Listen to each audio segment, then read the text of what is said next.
ఎరుగక నేను దూరముగా ఉంటిని, సిలువ విలువ తెలియకనే అజ్ఞానిగా ఉంటిని.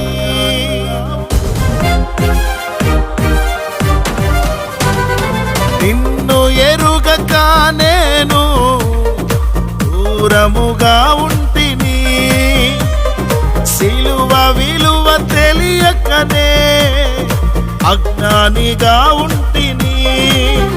నన్ను వెదకియున్నది, వశపరచుకున్నది,